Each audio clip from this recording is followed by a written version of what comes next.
First thing in the morning, no pump.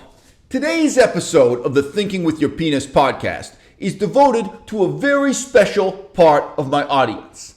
Those who do not even have the option of thinking with their penis, the females. There is a widespread misconception. I see it, I hear it, I feel it in the comment section. There's a misconception that my channel has anything to do with the so-called manosphere, with the so-called MGTOW movement. Nothing could be further from the truth. I regard the manosphere as nothing but a competitive masturbation league.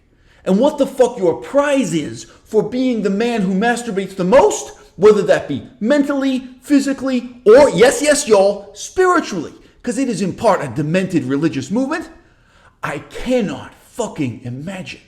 Now, I'm not morally opposed to masturbation. Not at all. As Woody Allen once said, masturbation is a meaningful relationship with somebody you respect. Most of these guys are, however, so deeply self-loathing that you have to say masturbation is more like sleeping with somebody you utterly despise. The MGTOW movement and the incel movement I would compare to downhill skiing and the luge, in what I like to loosely refer to as the Misery Olympics.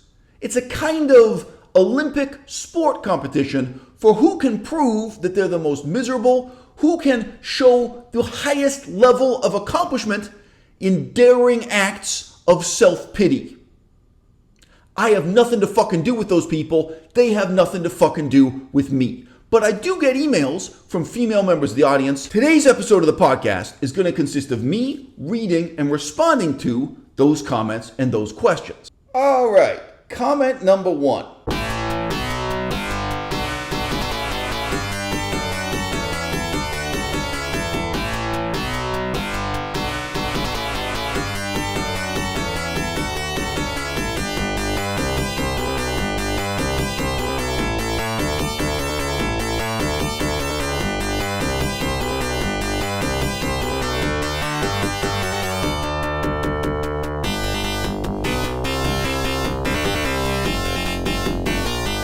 It seems like we are at epidemic levels of young women in their reproductive years experiencing depression, anxiety, and strange forms of gender dysphoria, flirting with female-to-male transition or other kinds of difficult to understand kink self-expression. Do you, as a dominant masculine male, thank you, I can take a compliment. Do you as a dominant masculine male feel that these women's problems could be solved by being banged out by yourself or another man like yourself? Not that there are any other men like myself.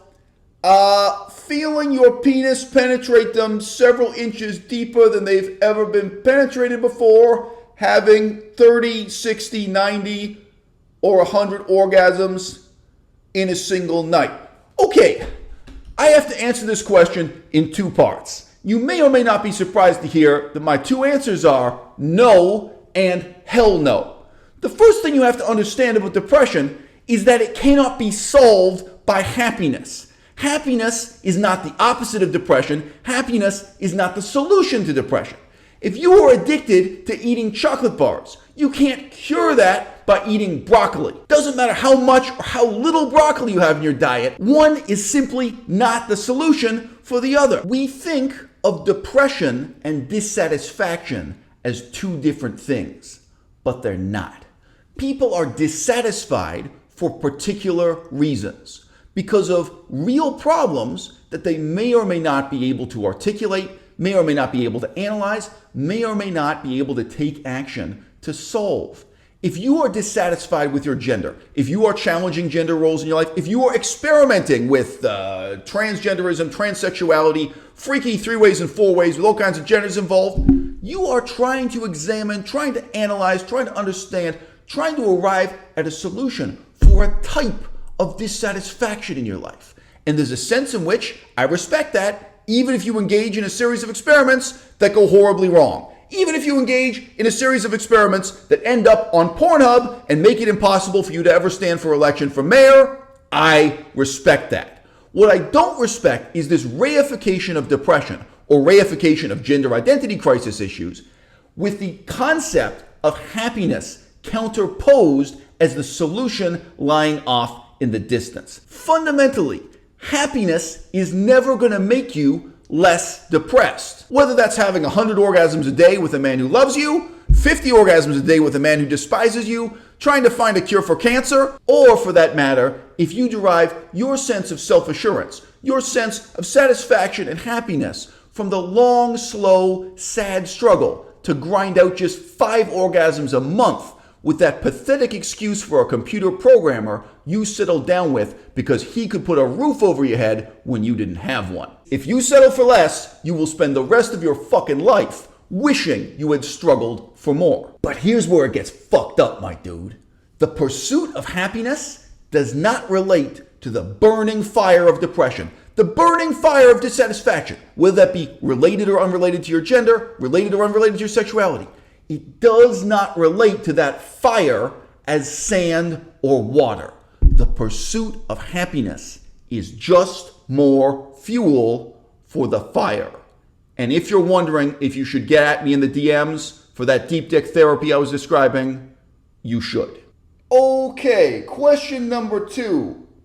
Do you, as a dominant masculine man, feel like women are only attracted to more effeminate men because they have been taking the birth control pill since their teenage years, and this has in a subtle way warped their development and their perception and psychology, and there's some fucking peer-reviewed research that shows, I don't know, women taking the birth control pill masturbate looking at different kinds of porn. Okay. No, and on the other hand, hell no. There's this thing going on, especially amongst the racist right wing, where they want to regard masculinity as an absolute good in itself. Look at Jordan Peterson, who fetishes the idea of dominance as if being dominant were an absolute good in itself. Dominance alone does not a working society make. Dominance alone does not a good marriage make. And I'm not arguing for balance here. I'm saying that the effeminate, weak-willed, small-dicked men of the world, they're fucking winning. It's guys like me who are a goddamn endangered species, and you know it, and that's why you've been sending me nude photos of yourself. I saw one of these right-wing guys recently pointing out that in the entire fucking history of India, they have only won 1 gold medal at the Olympics. And even that was in an Olympic sport that did not require any strength, any stamina. It was one of those fucking pull the trigger, hit a target, one of those fucking sports. He was making this argument that the people of India can play cricket, I don't know, they can play softball or some other shit, but that there is this nebulous sense of so-called genetic inferiority. He's looking at it 180 degrees the wrong way around. Why do you think there are more than 1 billion of those motherfuckers and there's only 1 of me? In terms of evolution, I represent the losing strategy.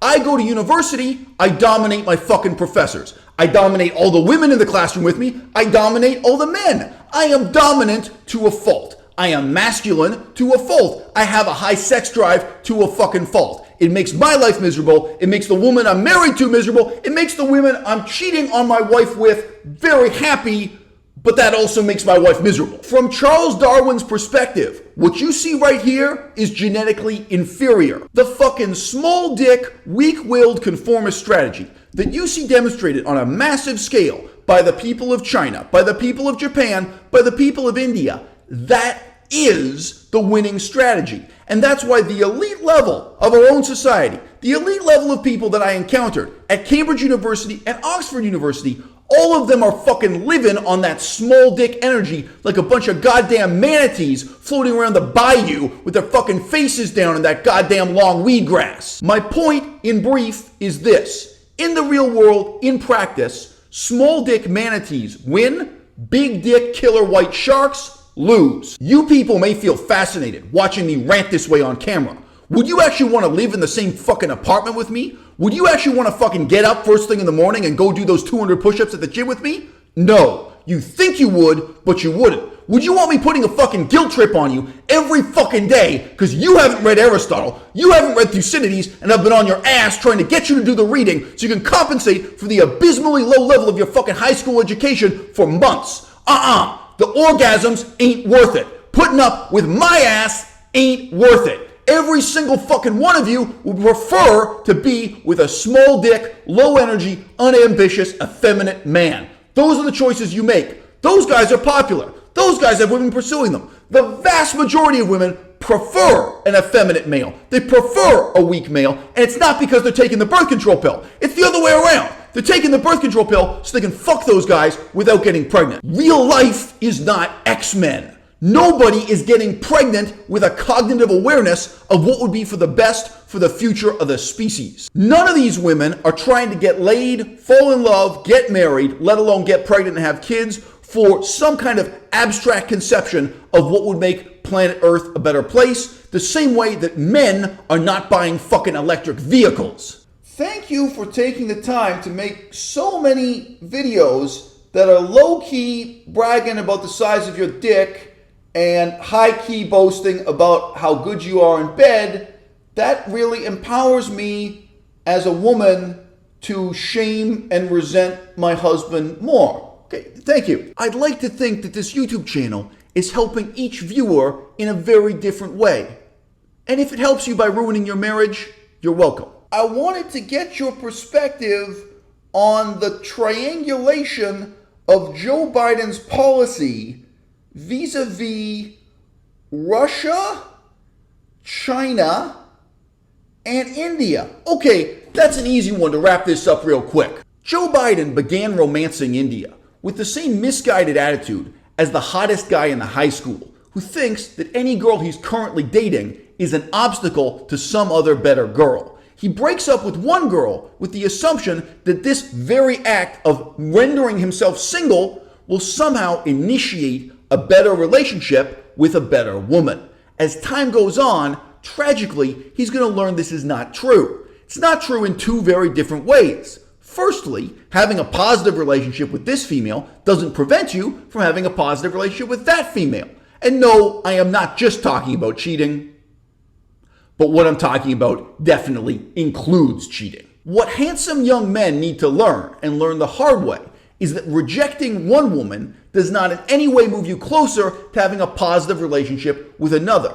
In the same way, Joe Biden shutting down, snubbing, rejecting both Saudi Arabia and China did not in any way create more positive relationships with India, with Turkey, with anybody else. When you deeply understand that relationships are not competitive but are cooperative, you overcome this high school mentality, both in politics on a massive scale and in your love life on the scale of, 2, 3, or 4 players getting together for NBA Jam. Wanting is not having.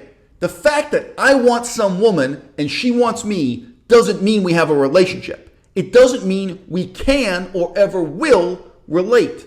Human sexuality, just like these fucking treaties in politics, it's fundamentally not competitive, but cooperative.